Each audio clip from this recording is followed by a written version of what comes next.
اللي بيسوي بك كل عايز يدق عليك من هذا. هاي حظر يا اخي، هذا يريد حق العده. عدة شنو ايش بيك معلم باطون؟ يا اخي ما معلم باطون، العده هاي الباب مقصبه، وقال مرعزله احسن نوعيه زاد ما. وانت زاد متدين عدة شيخه.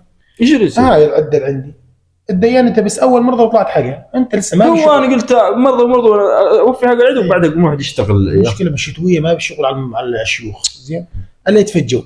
فانت يا انا اول مرضى ورحت ببلا سود حليته وجيت ما فيش. انت زاد فورا عنده ودنيا انت اذا حواليك هذا هو افصل وجه افصل ورجع حتى الاقراض رجعها.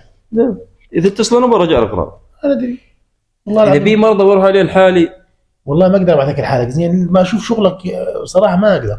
بس انا لا اودك اخذك معي. شغله زين اخذك معي زين.